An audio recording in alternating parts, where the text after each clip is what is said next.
Morning. Myself, Dr. M. Vijay Kumar. Today, I am going to discuss about the illumination. So, generally, the utilization of electrical energy is very important. So, for that, the basic essential energies are very useful for us.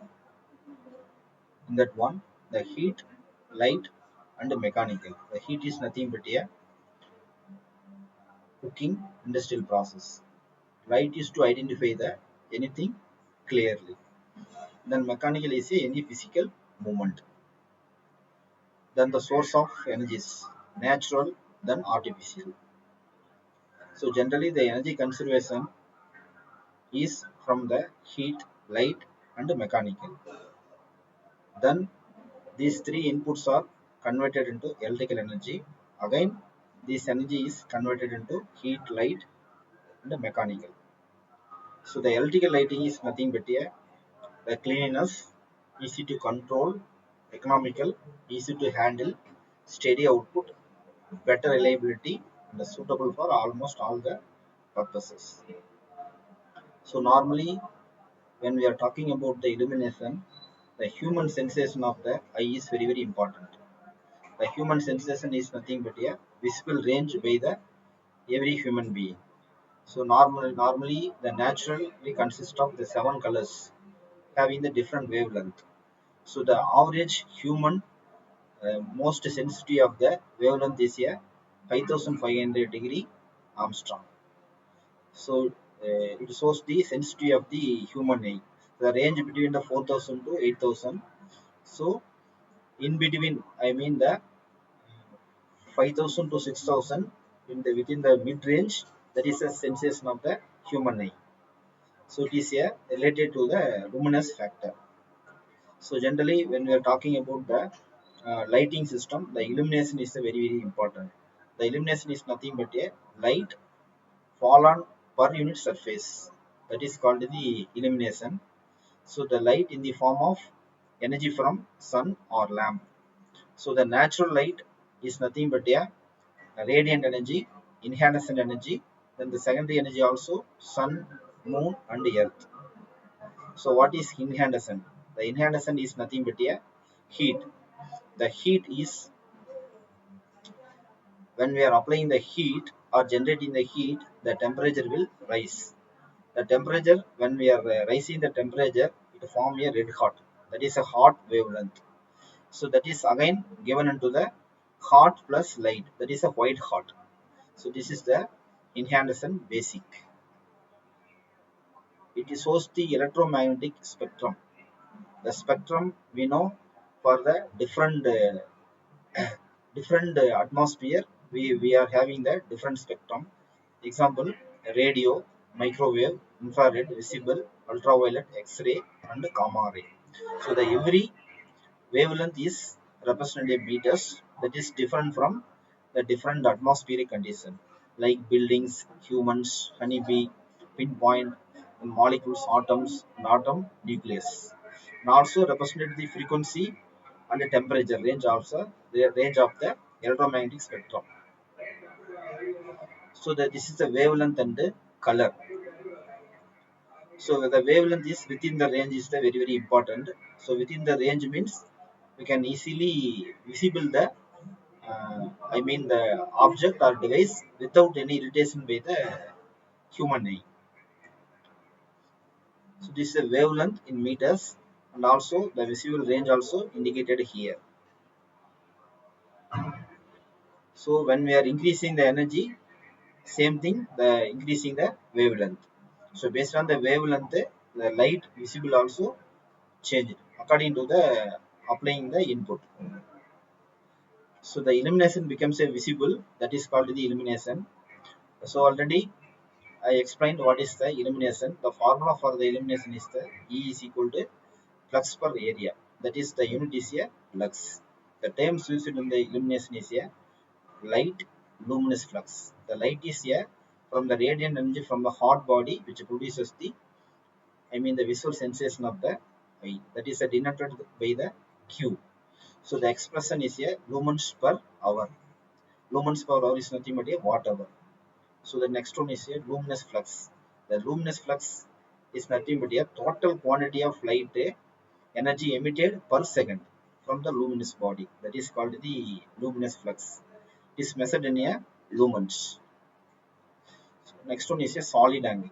The solid angle is nothing but the angle generated by the surface by passing the light from the point source to the periphery of the area. So the denoted by the omega. The given ratio of the area surface divided by square of the radius is the solid angle.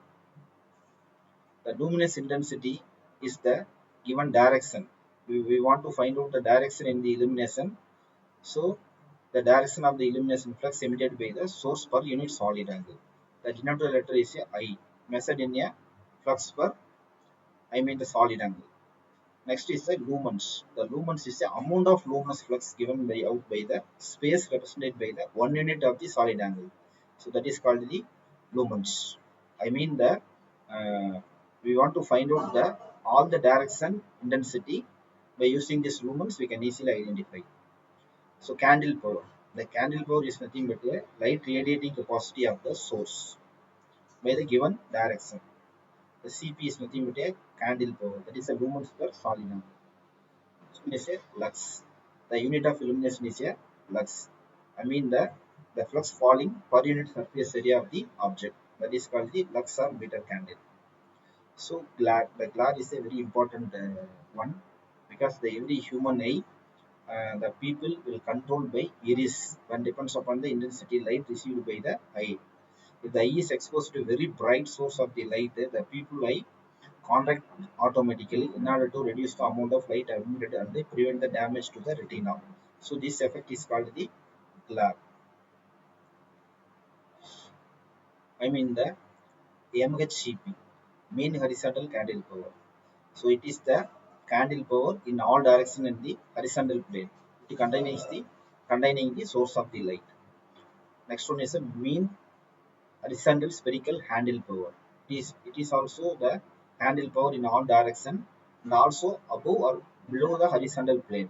It is fitted and passing through the source of the light. So the lamp efficiency, the ratio of the luminous flux to the power input expressed in a lumens per watt. Next one is the specific consumption. The ratio of the power input to the average candle power is the specific consumption. Phase height ratio, that is very important to find out the adjacent lamp and the height of the mounting. The loss of illumination.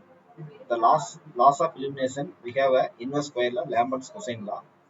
Loss of inverse square law is the area of the surface proportional to the square of the distance of the from the point source. So that is nothing but the amount of light there, how much amount of light is fallen to the 1 unit surface, that is inversely proportional to the square of the distance. So the total lumens flux radiated is equal to 1 omega lumens. That is a formula for the illumination of the surface area is the flux density divided by area. So finally the illumination of the surface area is equal to the luminous intensity divided by square of the distance.